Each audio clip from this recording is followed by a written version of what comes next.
Alright, तो kinetic theory का बच्चे ये लेक्चर नंबर 2 है और इसके अंदर हम लोगों ने ये डेरिवेशन करनी है PV is equal to 1/3 mn VRMS का स्क्वायर। ठीक है, तो P for pressure, V for volume, यहाँ पे जितने भी टर्म्स हैं इनको हम स्पेसिफाई कर लेते हैं। P for pressure, V for volume of the gas, कौन सी गैस की बात कर रहे हैं यहाँ पे? Ideal gas. ठीक है, M will be the mass of the molecule of the gas, one molecule, एक मॉलिक्यूल का ये मास है M के बराबर। N क्या होगा यहाँ पे? Total number of molecules, number of molecules, और इसको बोलते हैं बच्चे VRMS का square. This is known as the RMS speed, यानी root mean square velocity, right? RMS velocity यानी कि रूट मीन स्क्वायर स्पीड या रूट मीन स्क्वायर वेलोसिटी बोलते हैं। क्या मतलब होता है इस RMS वेलोसिटी का? क्या मतलब होता है RMS वेलोसिटी का? अगर सपोज कर लो हमारे पास में कोई डाटा है गिवन, मान लो मेरे पास एक नंबर है x1, नंबर है x2, x3 एंड xn, इतने सारे मेरे पास नंबर्स हैं। ठीक है, x1 की डाटा गिवन है मेरे पास, x1, x2, x3 और उसकी वैल्यूज कहां तक जा रही है? xn तक जा रही हैं। तो इस कंडीशन में हमें इसका अगर रूट मीन स्क्वायर वैल्यू निकालनी है तो हम कैसे निकालेंगे? तो रूट मीन स्क्वायर निकालने का तरीका होता है, how do you find out the RMS value of anything. यहाँ पे RMS स्पीड की बात करनी है। RMS स्पीड है क्या चीज, कैसे निकालते हैं RMS वैल्यू किसी चीज की? तो अगर आपके पास कोई डाटा गिवन है जिसके अंदर ये मैंने एग्जांपल लिए कि x1, x2, x3, xn ये कुछ वैल्यूज गिवन है, तो आपको सबसे पहला स्टेप इसमें अप्लाई करना है कि आपको इन वैल्यूज को क्या करना है? स्क्वायर करना है। पहले नंबर पे आप स्क्वायर करेंगे, दूसरे नंबर पे स्क्वायर से आपने मीन की तरफ जाना है, फिर आप मीन लोगे, मीन मतलब एवरेज लोगे, और लास्ट में आपने उसको रूट में बंद कर देना है। तीसरा स्टेप क्या होगा? आपने उसका रूट ले लेना है। तो इसको हम रूट मीन स्क्वायर बोलते हैं, बट इसका जब निकालते हैं, वैल्यूज निकालते हैं, तो हमें उल्टा करना होता है। पहले स्क्वायरिंग करेंगे इंडिविजुअल टर्म की, फिर इन सभी टर्म का मीन निकालेंगे और फिर सभी का हम लोग रूट में बंद कर देंगे, ये सभी को रूट में बंद कर देंगे। तो x1 का स्क्वायर करेंगे, पहले x1 का स्क्वायर, फिर x2 का स्क्वायर, अप टू ऐसे xn का स्क्वायर कर दिया। इसके बाद में कितने नंबर ऑफ टर्म्स हैं यहाँ पे? n number of terms are there. तो हम इन सभी टर्म्स का एवरेज निकालेंगे। एवरेज कैसे निकालते थे? अब इन सबको आपने क्या करना है? ऐड कर देना है, और ऐड करने के बाद में n नंबर ऑफ टर्म से डिवाइड कर देना है। कितने नंबर ऑफ टर्म्स यहाँ पर हैं? n नंबर ऑफ टर्म्स आते हैं। ऐसे निकालते हैं ना एवरेज, कि जो भी डाटा गिवन होता है उन सभी डाटा को जोड़ते हैं और उसके बाद जितने नंबर ऑफ वैल्यूज गिवन होती है उससे डिवाइड कर देते हैं। तो n number of terms are given, तो n से मैंने डिवाइड कर दिया। पहले स्टेप में स्क्वायरिंग करी सबकी, स्क्वायरिंग करके मैंने एवरेज ले लिया, और एवरेज के बाद में अब इसको मुझे रूट में बंद कर देना है। तो अब इसको हम क्या करने वाले हैं? स्क्वायर रूट में बंद कर देंगे। x1 का स्क्वायर, x2 का स्क्वायर, अप टू xn का स्क्वायर डिवाइड बाय n कर देंगे। इसको हम बोलते हैं RMS value of the any number x। तो ये RMS वैल्यू ऐसे निकलती है। तो एक बार फिर से ध्यान से सुन लो, किसी भी वैल्यू को अगर आपने RMS के टर्म्स में लिखना है तो आपको क्या करना पड़ेगा? पहले इंडिविजुअल टर्म्स को उनका स्क्वायर करना पड़ेगा, स्क्वायरिंग करके फिर सभी को आपने एवरेज की फॉर्म में कन्वर्ट कर देना है, और लास्ट में आपने उनका रूट ले लेना है। तो पहले स्क्वायरिंग करेंगे सभी टर्म्स का, फिर एवरेज लेंगे और फिर रूट निकालेंगे। इससे मिलेगा क्या? इससे फायदा क्या होगा?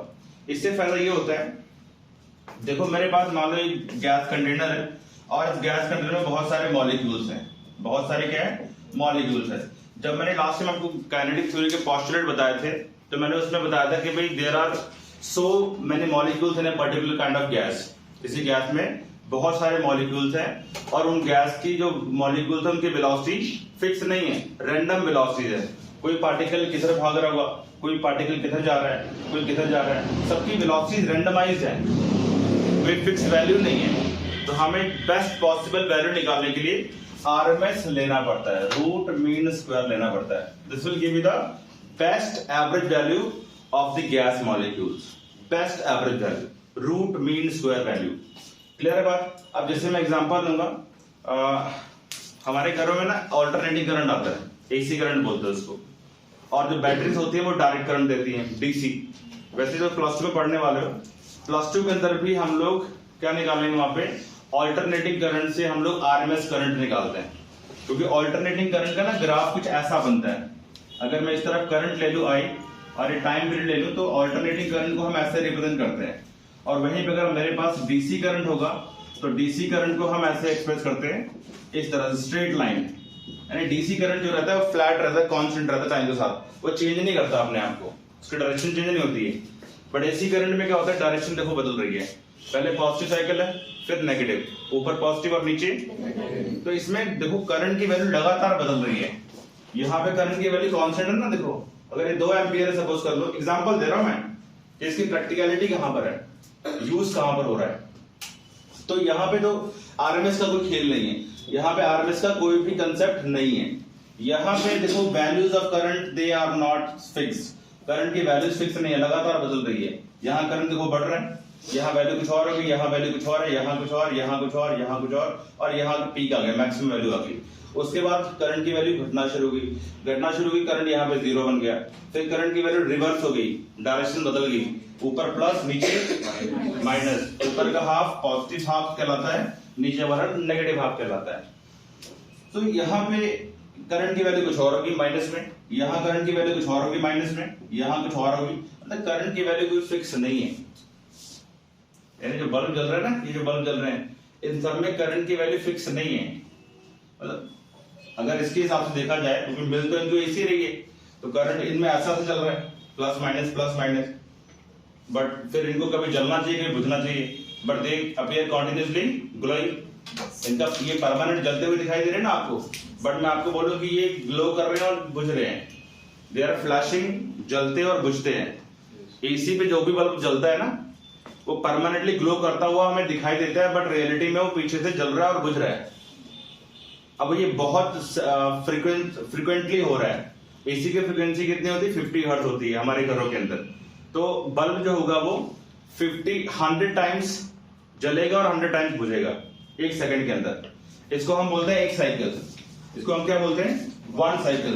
तो ऐसे 50 साइकिल्स पर यूनिट टाइम होते हैं, यानी 50 हर्ट्ज फ्रीक्वेंसी होती है एसी की, राइट। तो 50 साइकिल्स पर यूनिट टाइम, ये एक साइकिल है, 1 साइकिल। ऐसे 100 कितने 50 साइकिल्स बना दो, तो एक साइकिल में 2 बार प्लस माइनस, तो 50 साइकिल में कितने बार प्लस माइनस, 100 बार। तो बल्ब जो है वो यहाँ पे जलेगा मैक्सिमम इंटेंसिटी से, और बल्ब यहाँ पे जलेगा मैक्सिमम इंटेंसिटी से। बाकी यहाँ बल्ब देखिए धीरे धीरे ग्लो करेगा, मैक्सिमम ग्लो, फिर घटेगा, यहाँ पे बल्ब बुझ जाएगा, फिर यहाँ पे बल्ब धीरे धीरे फिर जलना शुरू हुआ, फिर मैक्सिमम इंटेंसिटी, फिर यहाँ बल्ब फिर से बुझ जाएगा।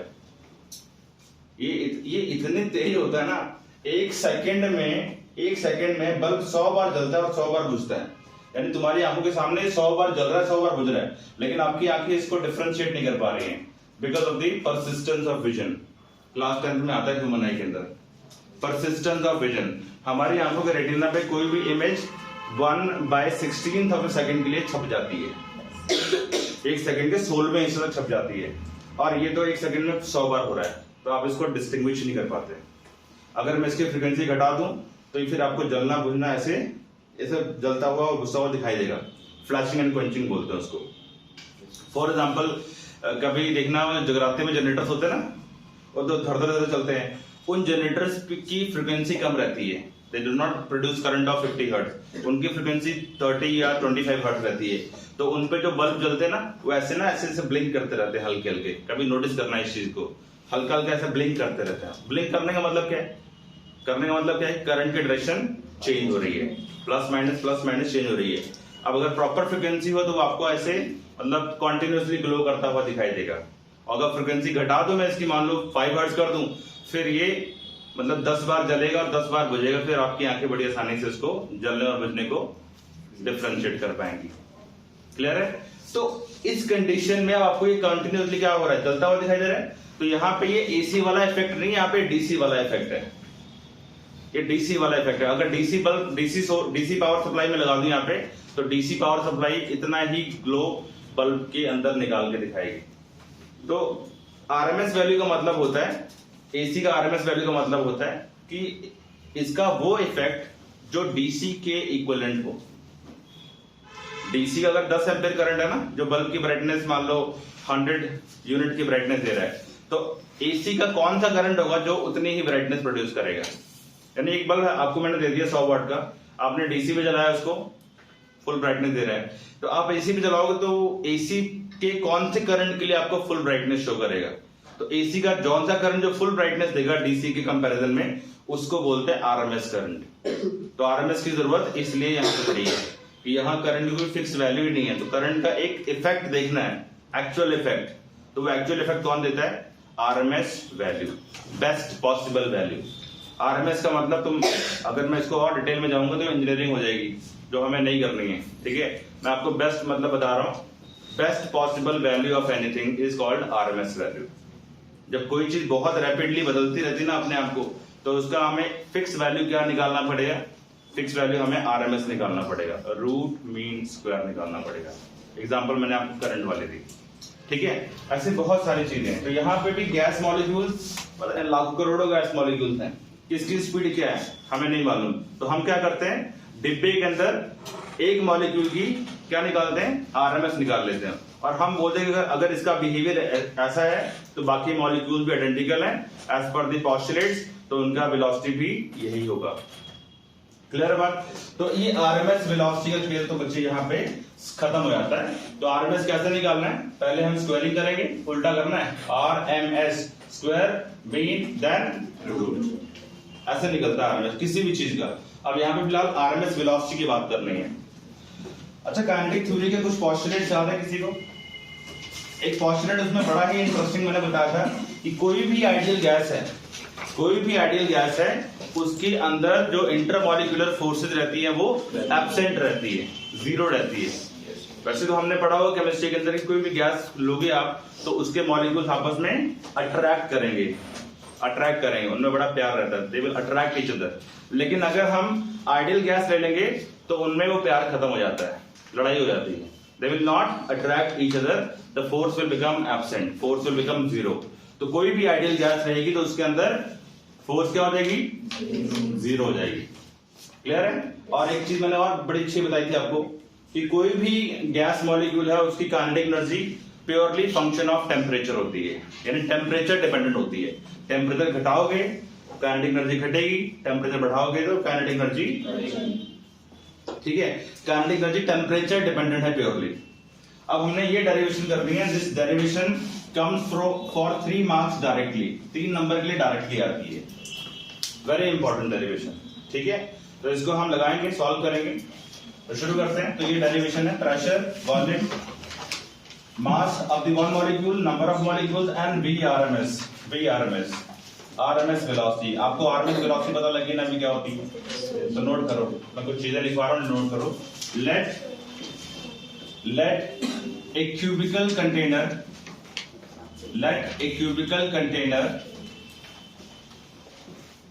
of side L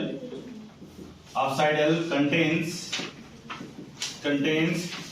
n molecules of an ideal gas, ठीक है। क्या लिया हमने? एक क्यूबिकल कंटेनर लिया। क्यूबिकल क्यों ले रहा हूं मैं, कोई और कंटेनर क्यों ले रहा? टेढ़ा मेढ़ा।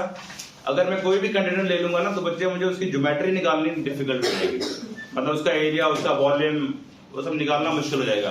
क्यूबिकल ले रहे हैं, क्यूबिकल का मतलब कि उसके सारे फेसेस स्क्वायर होंगे, तो उसका स्क्वायर का एरिया निकालना सबको आता है, साइड स्क्वायर, ठीक है। तो वो निकालना आसान है कंपैरेटिवली। तो क्यूबिकल कंटेनर ले लिया मैंने, इसका साइड कितना? L के बराबर, n नंबर ऑफ मॉलिक्यूल्स है उसके पास, और वो आइडियल गैस है। आइडियल गैस का मतलब इंटरमॉलिक्यूलर फोर्स एब्सेंट होगी, there is no intermolecular force of attraction. Clear है? यस। अब मैं यहाँ पे डायग्राम बनाऊंगा और आप लोग भी बना लो diagram. This is the cubical container, okay, ये क्यूबिकल कंटेनर है और ये हमने इसको ऐसे बढ़िया से ड्रॉ कर दिया, ओके। तो कितना अच्छा डायग्राम बना है, यू कैन अप्रिशिएट, ठीक है। बढ़िया डिब्बा बना है और इस डिब्बे में जो नहीं पड़ेगा उसको बंद कर देंगे, ओके।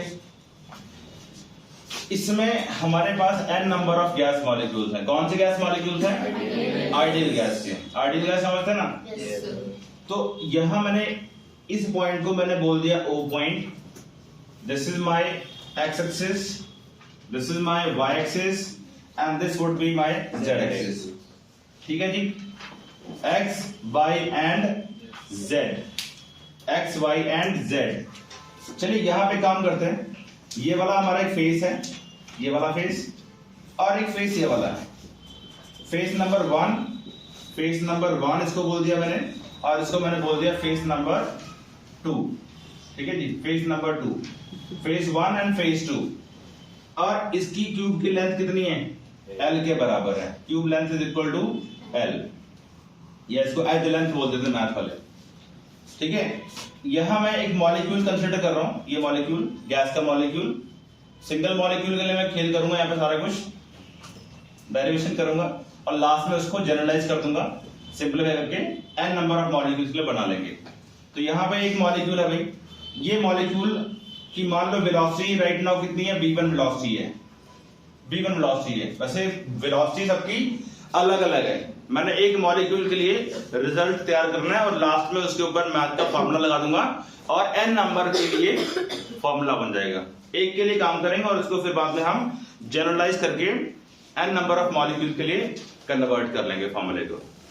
क्लियर? तो एक मॉलिक्यूल है और राइट नाउ वो अभी इस डायरेक्शन में जा रहा है, इस डायरेक्शन में जा रहा है.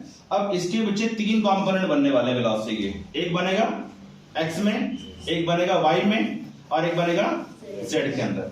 ये मैंने आपको ऑलरेडी बता रखा हुआ है कि अगर कोई मॉलिक्यूल v1 वेलोसिटी से जा रहा है तो उसकी वेलोसिटी इस तरफ कितनी होती है? v1x.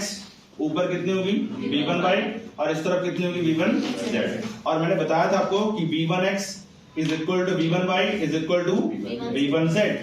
याद करो, लास्ट लेक्चर में जिन्होंने नहीं देखा वो लास्ट लेक्चर को देख सकते हैं. उसके अंदर मैंने ये वेलोसिटी कैसे होती है ये सारा बता रखा है. ओके, सो वेलोसिटी कितनी आ गई? वेलोसिटी आ गई हमारे पास v1 वेलोसिटी है एक मॉलिक्यूल के लिए. अब एक मॉलिक्यूल अगर हम हवा में लेते हैं तो वो मॉलिक्यूल x में जाने की उतनी प्रोबेबिलिटी रखेगा जितनी y में रखता है और जितनी z में रखता है. यानी x, y, z की जो वेलोसिटीज होंगी वो बराबर रहने वाली है. यहाँ हवा में कोई मॉलिक्यूल है, वो x में कितनी स्पीड से जाएगा? मान लो v1x है, तो उसकी y में जाने की वेलोसिटी कितनी होगी? सेम होगी. उसकी टेंडेंसी जो होगी x और y और z में फ्री, तीनों सेम रहने वाली है, बिकॉज वो तीनों डायरेक्शन में फ्री है मूव करने के लिए. उसके डिग्रीज ऑफ फ्रीडम 3 है. There is a word called degree of freedom.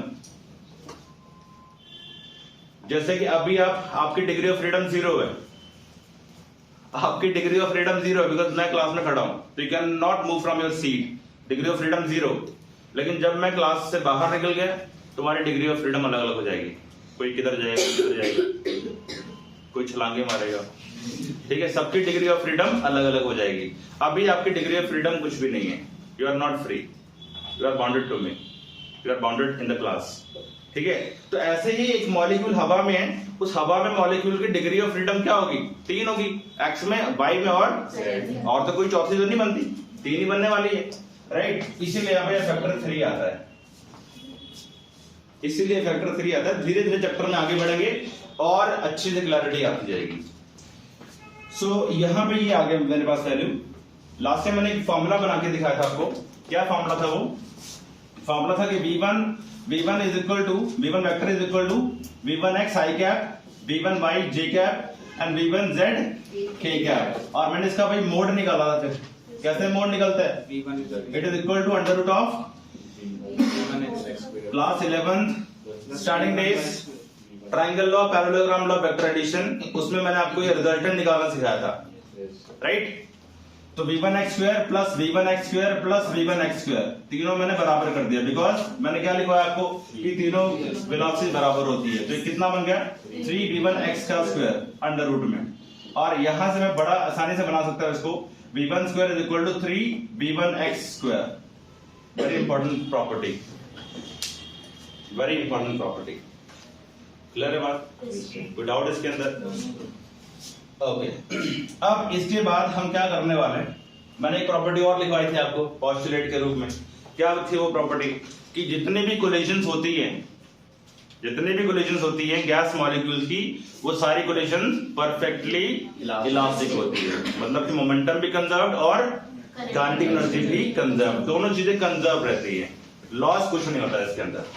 Conservation of momentum, conservation of energy, strictly followed in perfectly elastic collision. और वो जो कोलिजन होती है ना गैस मॉलिक्यूल की, एक गैस मॉलिक्यूल आएगा धड़ाम से यहाँ पे लड़ेगा इस जगह पे, फिर इधर लड़ेगा, फिर ऊपर लड़ेगा, अलग अलग डायरेक्शन में वो मैनी टाइम्स लड़ेगा। और जब वो लड़ेगा वॉल से तब प्रेशर बनेगा, तब प्रेशर बनेगा। यानी कि गैस प्रेशर कब क्रिएट करती है? जब वो मॉलिक्यूल्स वॉल के साथ टकराते हैं, टकराएंगे, फोर्स क्रिएट करेंगे तो force per unit area pressure. Clear है? तो प्रेशर की वैल्यू क्या होती है? फोर्स अपॉन एरिया होती है। इतना मैं अज्यूम कर रहा हूं कि तुमको आता है और आना चाहिए। Pressure is nothing but the force per unit area, और other speaking, strictly speaking, thrust per unit area. ठीक है, normal force per unit area. चलो हम यहाँ पे काम करेंगे, फेज 1 और फेज 2 को कंसीडर करते हैं। ये रहा फेज 1, यहां बना देता हूं मैं फेज 1, और इधर फेज नंबर 2। फेज 1 ये वाला फेज 1, और ये वाला फेज 2। एक मॉलिक्यूल की बात कर रहे हैं। अब इस मॉलिक्यूल का मैं एक डायरेक्शन का मोशन कंसीडर कर लूं, एक्स वाला कंसीडर कर लूं, बाद में फिर वाई और जेड के लिए रिजल्ट बना दूंगा। एक डायरेक्शन को पहले स्टडी करते हैं, सबको स्टडी करेंगे तो बहुत औखा हो जाएगा। एक डायरेक्शन के मोशन को स्टडी करने वाले हैं, तो let us study the motion of the molecule along the x direction. अगर ये मॉलिक्यूल यहां पर है बच्चे, इसकी एक्स में वेलोसिटी है v1x, एक्स में वेलोसिटी है v1x। अगर मैं वेक्टर ना डालूं तो इसको गलत मत समझना, कोई दिक्कत वाली बात नहीं है, मैं वेलोसिटी बोल रहा हूं। क्लियर बात? सो इस डायरेक्शन में पार्टिकल गया, कितनी लेंथ वो कवर करेगा? एल लेंथ कवर करेगा। इस फेज से इस फेज तक गया, वो कितनी लेंथ कवर करेगा? L length. अब यहां पे लड़ा, लड़ने के बाद वापस आ गया, लड़ने के बाद अपनी जगह पे वापस आ गया, तो कितना डिस्टेंस ट्रैवल किया इसने? 2L। तो लिखो यहां पे डिस्टेंस ट्रैवल्ड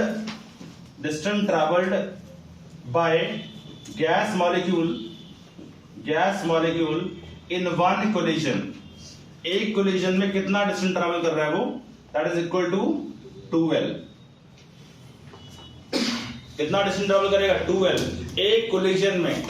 भाई यहां मॉलिक्यूल है, ये मॉलिक्यूल यहां पर है, इस फेज की तरफ है, उधर गया, टकराया वहां पे, एल डिस्टेंस कवर किया, और वापस यहां पे आ गया।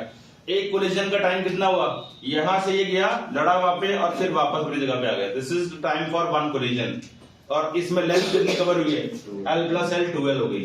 तो अगर यहां पे लिखूं मैं time for one collision, time taken for one collision, for one collision will be equal to, ये बनेगा T इज इक्वल टू क्या होगा बताओ? 2L upon velocity v1x। अरे टाइम क्या होता है? Distance upon velocity. तो डिस्टेंस कितना कवर करेगा? 2L upon velocity. नाउ ये जो टाइम है ना, ये एक कोलिजन का टाइम है। अगर मैं बोलूं कि भाई दो कोलिजन में कितना टाइम लगेगा? 4L bye v1x। 3 कोलिजन के लिए 6L, डबल करते जाओ।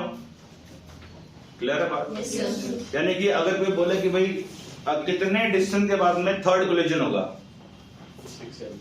6L के बाद। कितने कोलिजन के बाद फिफ्थ कोलिजन कितने डिस्टेंस के बाद होगा? इस तरह से आप कवर कर सकते हो चीजों को। ठीक है, कोलिजन एक कब कंप्लीट माना जाता है कि यहां लड़ा, फिर अपनी जगह वापस आ गया, एक कोलिजन, फिर गया, लड़ा, और फिर वापस आ गया, 2 कोलिजन। इस तरह से time for one collision is 2L by v1x।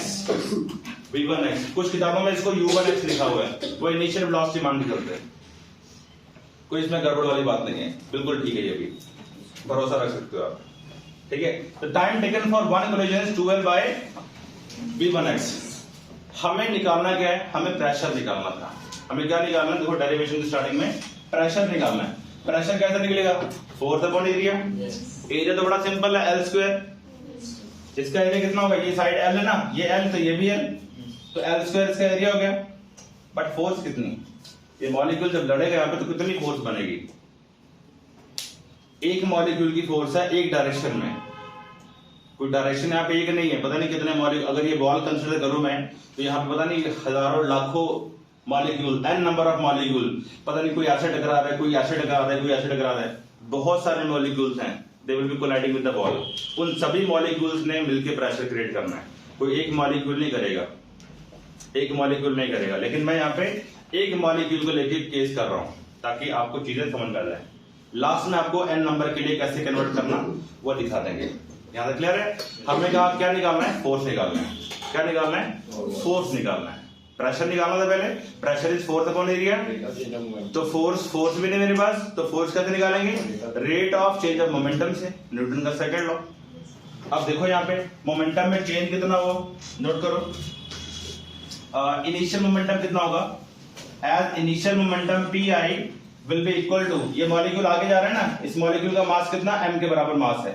Mass of one molecule is equal to mass of molecule. भाई सारे मॉलिक्यूल का मास क्या सेम होगा? क्योंकि सारे मॉलिक्यूल्स आइडेंटिकल है as per the postulate number 1। Lecture recorded है, काइनेटिक थ्योरी 1 पढ़ा हुआ है, आप जाके उसको देख सकते हैं। ठीक है, तो यहाँ पे mass of the one molecule कितना? m हो गया। तो time for one collision 12/vx, तो momentum carried by one molecule in x direction कितना बनेगा? It should be written as m into v1x। ये बनेगा मोमेंटम। भाई इस डायरेक्शन का मोमेंटम कितना होगा? p1 इनिशियल मोमेंटम, यहां लड़ेगा, लड़के वापस आएगा इस तरफ, यस और नो? इसका मोमेंटम कितना होगा? ये होगा pf, ये pi था, p इनिशियल, तो pf की वैल्यू कितनी बनेगी? It will be equal to minus mv1x। Minus क्यों ले रहा हूं मैं? बिकॉज फॉरवर्ड डायरेक्शन को पॉजिटिव लेना और बैकवर्ड को, तो माइनस में आ गया momentum, final momentum.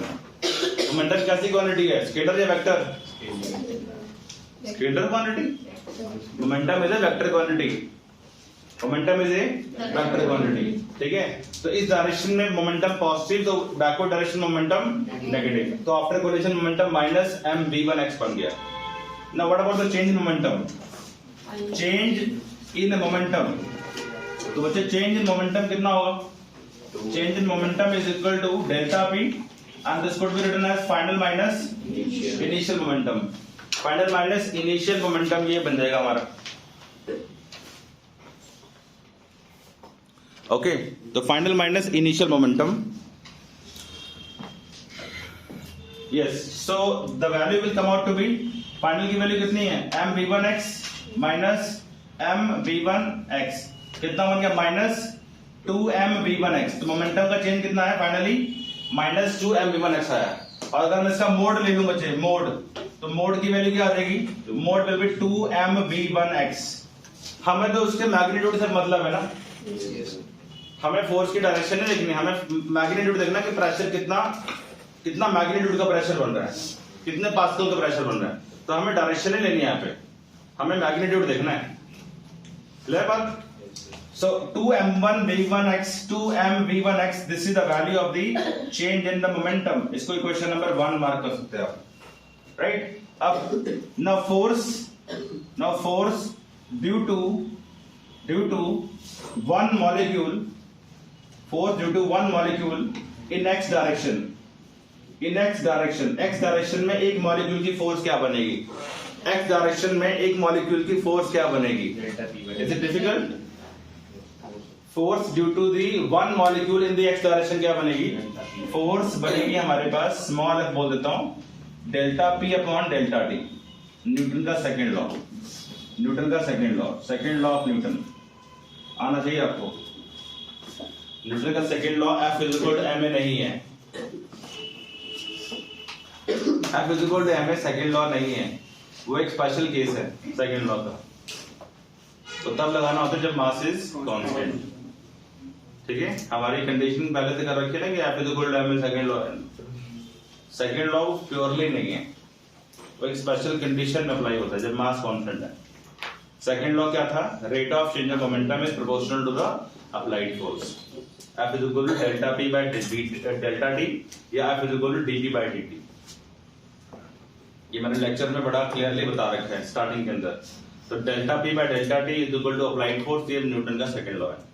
ma is equal to F, that is not the 100% right formula.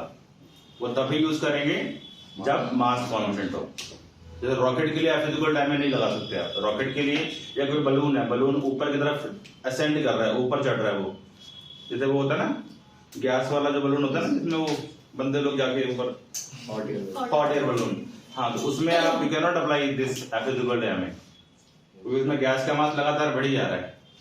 Gas pressure exert कर रही है उस पर लगातार, तो can not apply F is equal to ma, तो उसमें कंस्ट्रेंट है F is equal to ma में, इसमें कोई कंस्ट्रेंट नहीं, ये फार्मूला 100% हमेशा वैलिड है। ma वाला फार्मूला तब वैलिड जब मास कांस्टेंट। चलो रहने दे, आगे बढ़ते हैं। तो फोर्स कितना आ गया मेरे पास, डेल्टा P की वैल्यू कितनी है, डेल्टा P की वैल्यू कितनी है बोलो, 2mv1x अपॉन टाइम की वैल्यू कितनी थी, टाइम इज 12/v1x।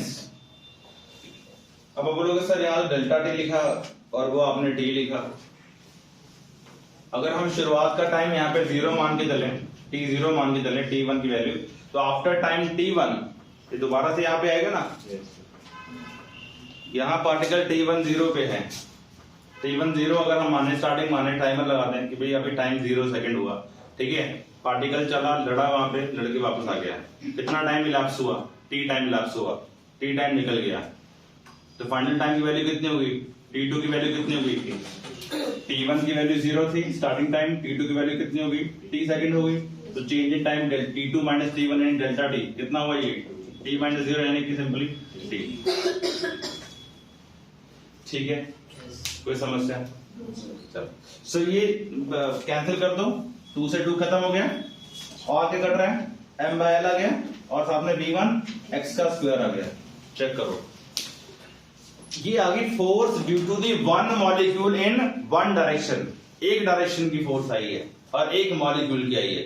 यहाँ पे 2 डायरेक्शन और भी है, कौन कौन सी, y और z वाली, तो हमें y और z वाले को भी तो कंसीडर करना पड़ेगा, खाली x को ही मान के चलते रहे, ऐसा तो पॉसिबल नहीं है। कोई मॉलिक्यूल ऐसे आ रहा हो, कोई ऐसे आ रहा हो, सारे थोड़ी x में जा रहे होंगे, मॉलिक्यूल की डायरेक्शन बड़ी रैंडमाइज्ड है। हाँ, तो यहाँ डिग्रीज ऑफ फ्रीडम वाला कॉन्सेप्ट आएगा। आओ देखते हैं इसको, ये रेस कर दो, मैं डायग्राम रेस करो ना, नोट कर लेना। हाँ, then after that the force due to the one molecule in one direction is, force की वैल्यू आ गई मेरे पास F is equal to mv1x का स्क्वायर अपॉन l आ गई। ये एक मॉलिक्यूल की फोर्स थी और एक डायरेक्शन की वजह से फोर्स थी, या एक डायरेक्शनल फोर्स थी। हमें बाकी के मॉलिक्यूल्स को भी कंसीडर करना है और बाकी की डायरेक्शन भी कंसीडर करनी है, तो बाकी के डायरेक्शन कंसीडर करेंगे y और z वाले। अब क्योंकि अपने को मालूम है कि as we know that v1x का स्क्वायर इज इक्वल टू, उधर देखो टॉप साइड पे ये वाला v1x square is equal to, यहां देखो v1x square is equal to क्या आ सकता है, it should be written as v1 square by 3 वाला फैक्टर आ गया, तो ये आ जाएगा 1/3 v1 का स्क्वायर। अब ये v1 क्या है, अब अपने को v1 is the velocity of one particle, one gas molecule, x और y और z वाला काम खत्म हो गया। v1 was the resultant velocity of the one particle। समझ आ रहा है, जो बता रहा हूं मैं आपको, एक मॉलिक्यूल की वेलोसिटी है v1 और इसमें जो है आपका x और y सारा कंबाइन हो गया, x y z की प्रॉपर्टी की बेस पे। तो इस इक्वेशन को मैं रिप्लेस करने जा रहा हूं, therefore f will become, f is equal to now equal to m/l v1x square की जगह लिखोगे v1 स्क्वायर अपॉन 3 आ गया, यानी कि आ गया m/3l into v1 का स्क्वायर आ गया। This is the force due to one molecule, this is force due to one molecule. अब ये एक मॉलिक्यूल की फोर्स है, डायरेक्शन वाला खेल खत्म, कि x में है, y में है, z में है, डज नॉट मैटर, एक मॉलिक्यूल की फोर्स आ गई। अब अगला टारगेट क्या है, n मॉलिक्यूल की फोर्स निकालनी, n मॉलिक्यूल फिर निकाल के फिर लास्ट में pressure up is equal to force upon area कर देना, खत्म हो जाएगी डेरिवेशन। क्लियर?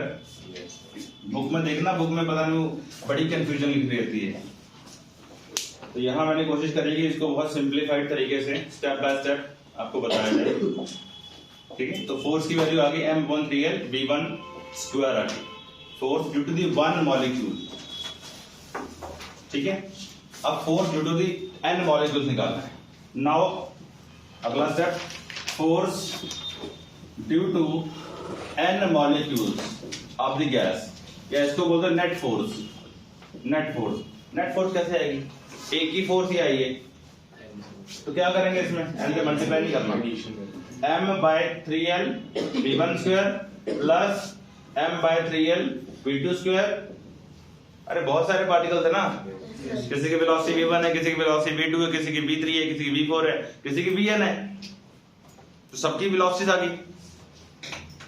ठीक है, अप टू सो ऑन करते गए m/3l और vn स्क्वायर लिख दिया मैंने। अब m/3l फैक्टर सब में कॉमन दिख रहा है, दिख रहा है कि नहीं दिख रहा है? कॉमन कर लिया, v1 स्क्वायर बचा, v2 स्क्वायर बचा, अप टू सो ऑन करते गए vn स्क्वायर आ गया। ये नेट फोर्स आ गई। बट ठहरो, अभी इसमें एक पॉइंट और भी है, ये n नंबर ऑफ मॉलिक्यूल्स की वजह से फोर्स आ गई। अगर मैं इसको ऐसे लिख दूं, n से मल्टीप्लाई और n से डिवाइड कर दूं, कोई चक्कर तो नहीं? कर सकते हैं। मल्टीप्लाई डिवाइड करने से क्या होगा, हमें दिख रहा है कि भाई अभी मैंने थोड़ी देर पहले फॉर्मूला बताया था आपको। क्या फॉर्मूला था? बी RMS का फॉर्मूला क्या बताया था? v1 square is equal to v2 square up to so on vn square upon n। तो अगर मैं कुछ ऐसा मल्टीप्लाई डिवाइड कर दूं तो क्या ये VRMS वाली चीज बन सकती है? यानी इतना लंबा चौड़ा फॉर्मूला बनाने के बजाय एक छोटा टर्म बना दो यहाँ पे VRMS। इसलिए मैंने n से डिवाइड मल्टीप्लाई कर दिया, क्योंकि ये इतनी लंबी सी चीज ना याद करने औखी हो जाती है। इसको कट शॉर्ट करके VRMS लिख देते हैं। अगर मैं दोनों तरफ स्क्वायरिंग बोथ साइड कर दूं तो स्क्वायरिंग से ये रूट खत्म और ये इसका VRMS स्क्वायर बन जाएगा। तो नेट फोर्स कितनी आ गई? m/3l इंटू VRMS का स्क्वायर। चेक करो, और साथ में ये n तो था ही, ये वाला n यहाँ कैरी फॉरवर्ड हो गया mn। कुछ आ गया ना, देखो 1/3 mn VRMS स्क्वायर तो आ गया।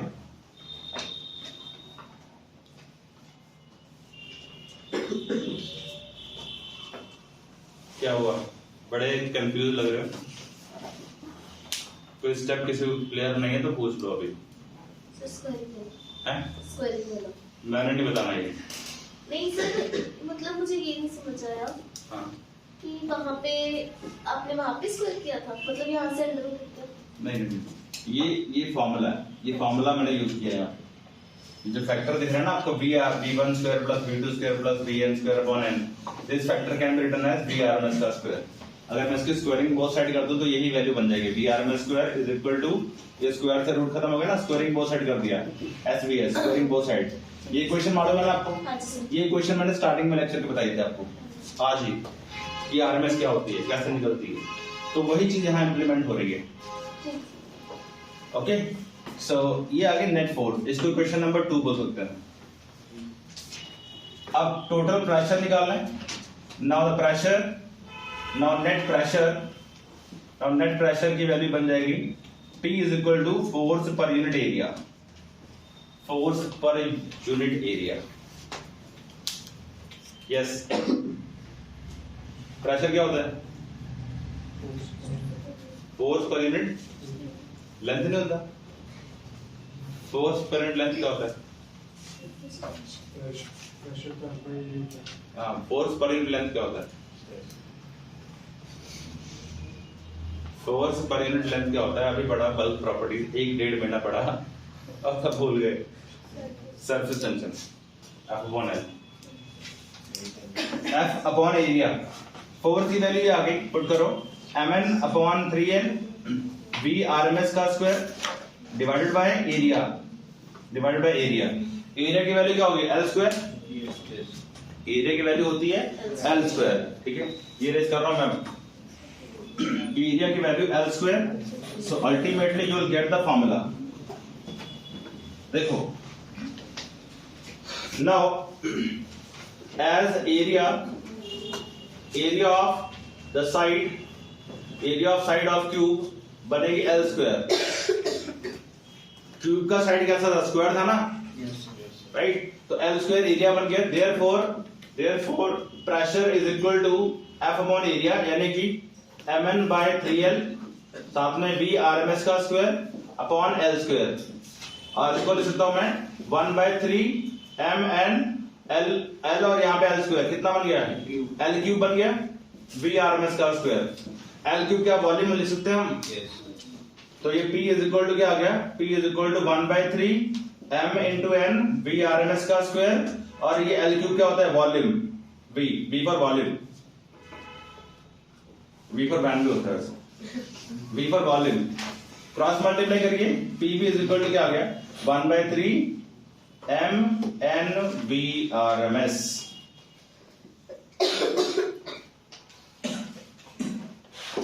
ये है, तो this is the pressure exerted by the ideal gas, very important derivation.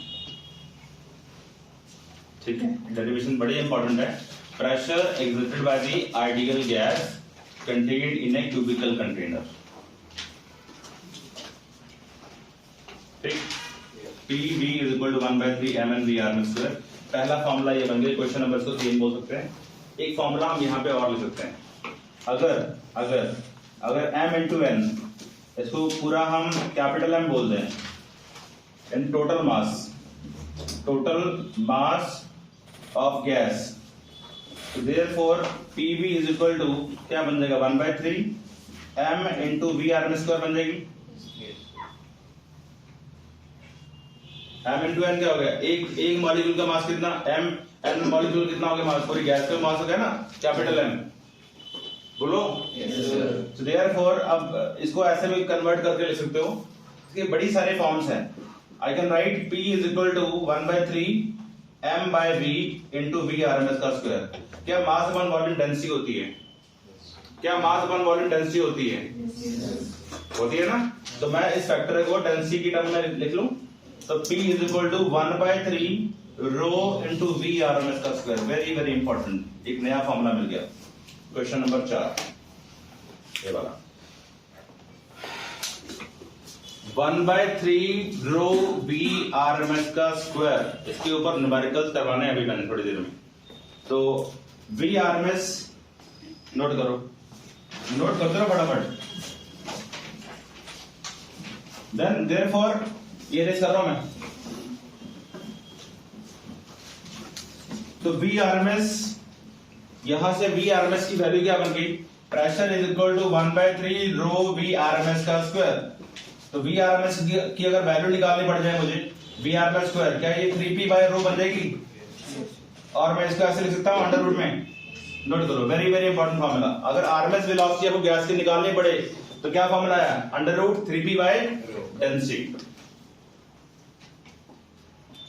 तो इसमें क्वेश्चन कैसे बनते हैं, मान लो देयर आर 2 गैसेस, सभी नोट कर लो, फिर क्वेश्चन बताता हूं कैसे पूछे जाते हैं। कर ले नोट।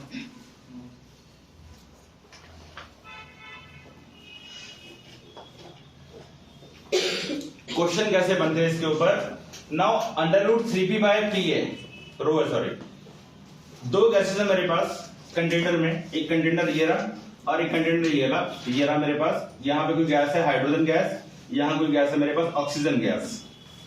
ओके, इसकी डेंसिटी मान लो है x यूनिट और इसकी डेंसिटी है मान लो 3x यूनिट, और इन दोनों का प्रेशर मैंने कॉमन कर दिया, P इज सेम, और आपसे पूछा कि compare the RMS velocities of the gas molecules. बन गया क्वेश्चन। 2 कंटेनर हैं, दोनों कंटेनर में अलग अलग किस्म की गैसेज हैं, डेंसिटी अलग अलग है, इसकी डेंसिटी है x, इसकी डेंसिटी है 3x, ऐसे ले रहा हूं मैं इसको, क्वेश्चन क्रिएट कर रहा हूं मैं।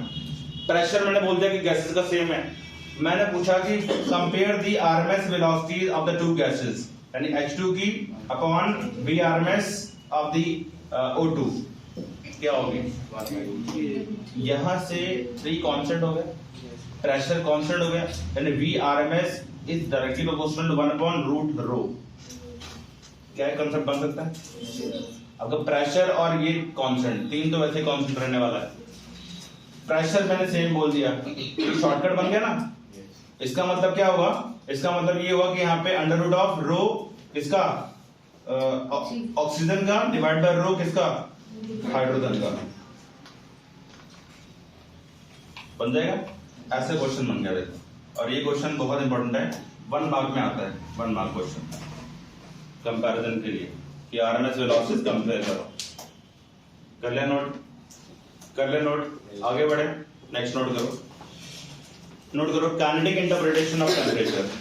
नोट करो, अगला टॉपिक है kinetic interpretation of temperature. Numerical session कब रख लेंगे, kinetic interpretation of temperature, very very important this topic again, kinetic interpretation of temperature. Temperature का kinetic interpretation. Okay, kinetic form में कैसे इसको हम एक्सप्रेस करेंगे। Kinetic interpretation of temperature topic है, बहुत important. Kinetic interpretation of temperature. मैंने बोला था कि टेम्परेचर किसी भी गैस का क्या होता है, कोई भी गैस है तुम्हारे पास, कोई गैस गर्म हो रही है, उसका टेम्परेचर सो एंड सो है, उसका टेम्परेचर किस वजह से है? Because of the kinetic energy of the gas molecules, right? Are you getting my point? मैंने आपको बताया था कि kinetic energy is equal to 3/2 kT, ये फॉर्मूला बताया था। आज इसी फॉर्मूले को निकालने जा रहे हैं। देखो, for one molecule of the gas kinetic energy is equal to, इसको मैं K1 बोल देता हूं, क्या होना चाहिए 1/2 m into V R M S का square. V R M S बोलो या सिंपली V1 स्क्वायर बोल दूं, V1 स्क्वायर बोल देते हैं, आर एम एस छोड़ो। बोलो, क्लियर है? दूसरे मॉलिक्यूल की क्या होगी K2, सेकंड मॉलिक्यूल के लिए 1/2 m into V2 square. m सबका सेम है। अगर मुझे कोई बोले कि सर n नंबर के लिए निकाल दो, n मॉलिक्यूल के लिए निकाल दो, कैसे निकलेगी? n मॉलिक्यूल्स के लिए Kn will be equal to, या total will be equal to, क्या बनेगी? बोलो, 1/2 m V1 square, 1/2 m V2 square, up to so on करते करते 1/2 m Vn का स्क्वायर बनेगा। इसको मैं ऐसे करता हूँ, 1/2 m कॉमन करके V1 square plus V2 square up to so on Vn square कर सकते हैं। अब मुझे दिख रहा है ना कि कुछ ना आरएमएस जैसी टर्म आने वाली है, मुझे एंटीसिपेट हो गया। एंटीसिपेट मतलब मुझे अंदाजा हो रहा है कि यहाँ पे ना आरएमएस जैसी टर्म आ सकती है, और मैं इसको बना लेता हूँ दिमाग लगा के, और आपने भी लगाना है। इसको n से मल्टीप्लाई करो, n से डिवाइड कर दो, क्या वी आरएमएस बन गई? तो मैं इसको लिखने जा रहा हूँ 1/2 m इंटू n इधर, और साथ में वी आरएमएस का स्क्वायर। ये आ गई टोटल काइनेटिक एनर्जी, यानी kinetic energy for n molecules, for n molecules की काइनेटिक एनर्जी आ गई। नोट करो, kinetic energy for n molecule, ठीक है। Also we know that Pv is equal to 1/3 m n v RMS का square. ये भी अपने को रट्टा मरवा दिया सर ने, है ना? रट्टा मार लेना चाहिए। Pv is equal to 1/3 m n v RMS का स्क्वायर। बोलो मेरे साथ, Pv is equal to 1/3 m n v RMS square. इसको रट लो, काइनेटिक थ्योरी में ये क्वेश्चन आती है डिराइव करनी, ठीक है। थोड़ा सा है अजीब, लेकिन ऐसे याद कर लोगे तो आसानी रहेगी, ठीक है। पहले स्टेप में मैंने क्या किया था, मैंने लेंथ निकाली 2l, उसके बाद मैंने टाइम निकाल दिया कि कितना टाइम लगा इक्वेशन के लिए, 12/v1x। सोचो, रिकॉल करो दिमाग में। उसके बाद मैंने क्या किया था, उसके बाद मैंने मोमेंटम में चेंज निकाला, -2m इंटू v1x, ठीक है। मोमेंटम में चेंज क्यों निकाला? बिकॉज मुझे फोर्स चाहिए था, और फोर्स क्यों चाहिए? बिकॉज मुझे प्रेशर निकालना था। ऐसे तो कड़ी जुड़ती जा रही है साथ साथ, प्रेशर के लिए फोर्स के लिए मोमेंटम चेंज, और मोमेंटम चेंज के लिए फिर अपने को वो सारा निकालना पड़ेगा। ओके, तो ऐसे रिमेंबर कर सकते हैं। इसको इक्वेशन नंबर 1 बोल देते हैं, इसको इक्वेशन नंबर हम 2 बोल देते हैं, राइट। अब एक काम करते हैं, 2 डिवाइडेड बाय 1 कर दो, यानी Pv अपॉन इधर kinetic energy is equal to 1/3 mn v RMS का स्क्वायर। अब बोलोगे सर क्यों कर रहे हो ऐसा? एक फॉर्मूला बनाने जा रहे हैं, और वो फॉर्मूले के लिए हम ये सब कर रहे हैं। 1/2 mn इंटू वी RMS का स्क्वायर, ये फैक्टर और ये फैक्टर कट गया, इधर क्या आ गया 2/3 आ गया, यानी Pv is equal to Pv upon K is equal to 2/3। ऐसे लिख दो क्रॉस मल्टीप्लाई करके, 3/2 Pv is equal to Ke।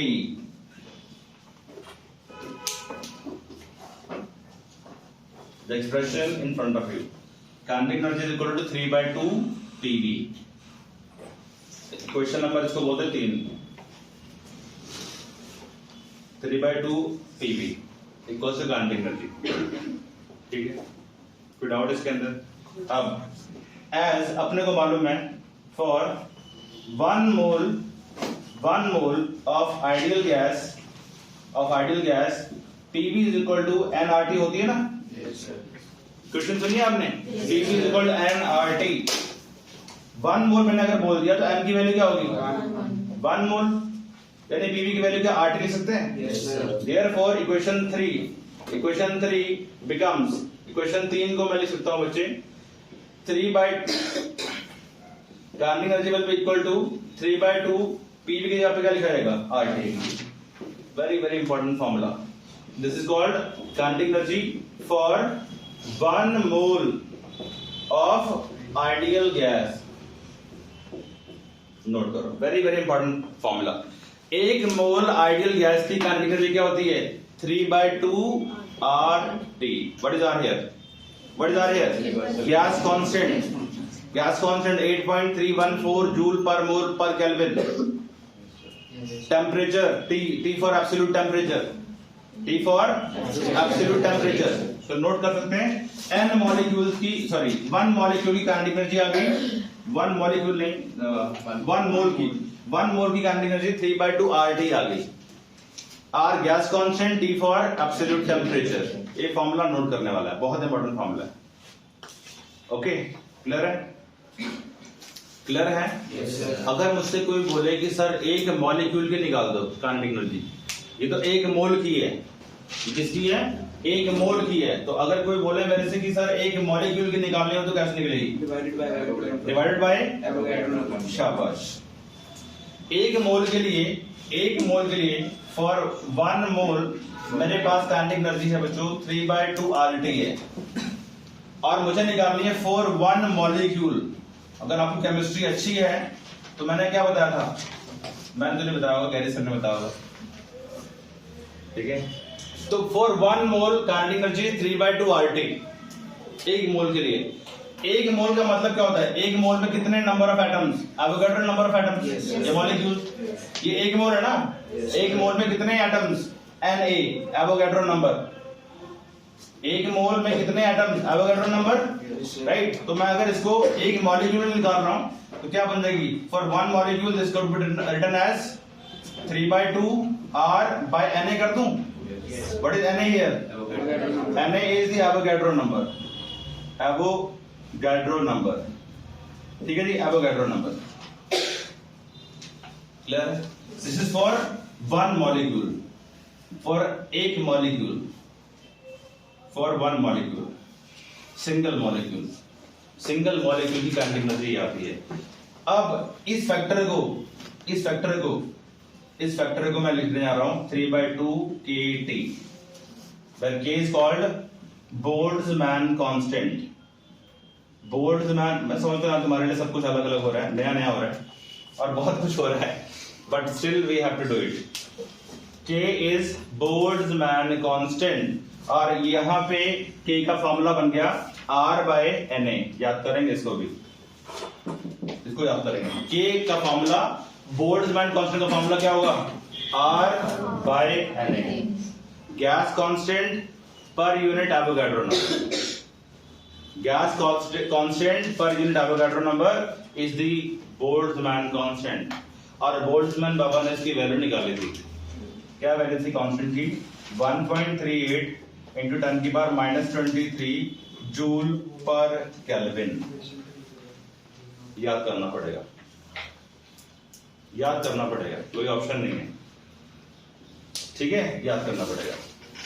अभी कोई आपसे बोले कि भाई K का डायमेंशनल फॉर्मूला बना दो, now the K is not a different word for you people. K अलग चीज नहीं कि बिल्कुल आउट ऑफ द बॉक्स आ गया, नहीं। अब K आपको मालूम है कहां से आ रहा है, आपको मालूम है R कहां से आ रहा है, आपको मालूम है Na क्या होता है, आपको सब चीज मालूम है अगर आपने पीछे वाला सारा पढ़ रखा है तो। केमिस्ट्री में गैस कांस्टेंट बड़ी डिटेल में कराया होगा सबने, इनफैक्ट एवोगाड्रो नंबर भी कराई होगा, ठीक है। और इन दोनों का रेशो मैंने करा दिया कि बोल्ट्जमैन कांस्टेंट, ठीक है, क्लियर है। वैल्यू कितनी है 1.38 10⁻⁻23 जूल पर केल्विन। ओके, तो बेटा आज के लेक्चर में क्या चीज देखने को मिली अपने को, बड़ी इंटरेस्टिंग चीज मिली। काइनेटिक एनर्जी फॉर फॉर 1 मोल, 1 मोल की काइनेटिक एनर्जी होती है 3/2 RT, और kinetic energy for 1 molecule, 1 molecule के लिए ये होगी हमारे पास वैल्यू कितनी, 3/2 kT। मोल की R वाली टर्म आएगी, देखो याद करने के आसान तरीका, R किस में होता है, joules per mole per kelvin में। तो जहां पे R वाली टर्म दिखाई दे फॉर्मूले में, R वाली इक्वेशन कब यूज करेंगे, जब अपने को नंबर ऑफ मोल्स मालूम हो, यस और नो। तो मोल्स के लिए, 1 मोल के लिए ये है, इसको जनरलाइज कर भी सकते हो, अगर n मोल्स गिवन हो तो n × 3/2 RT कर देना, ठीक है। तो नंबर ऑफ मोल्स के अकॉर्डिंग आपको फॉर्मूला मोल्ड करना पड़ेगा। फिलहाल मैंने आपको 1 मोल की कहानी बताई, 1 मोल और 1 मॉलिक्यूल की। 1 मोल के लिए 3/2 RT और 1 मॉलिक्यूल के लिए 3/2 kT। तो क्लियर कट अपने को यहाँ पे दिख रहा है कि जो काइनेटिक एनर्जी होती है वो डायरेक्टली प्रोपोर्शनल टू टेम्परेचर आ गई, दिख रहा है ना। लिखो नोट में, सबसे नीचे आके बड़ा बड़ा लिख लो, क्लियरली लिखो, clearly kinetic energy is directly proportional to the absolute temperature, absolute temperature T, absolute temperature, temperature पे प्योरली डिपेंडेंट है kinetic energy. K is constant, भाई K क्या है हमारे यहाँ पे, K is constant, 3/2 again constant, तो kinetic energy is directly proportional to the temperature itself. Temperature घटा तो काइनेटिक एनर्जी घटी, टेम्परेचर बढ़ा तो काइनेटिक एनर्जी बढ़ी, यानी टेम्परेचर डिपेंडेंट है प्योरली। और अगर हम एब्सोल्यूट 0 केल्विन पे चले जाएं तो kinetic energy 0। Very important point, note करो, नोट कर लेना। एट एब्सोल्यूट 0, नोट करेंगे यहाँ पे, note NOTE, note. At absolute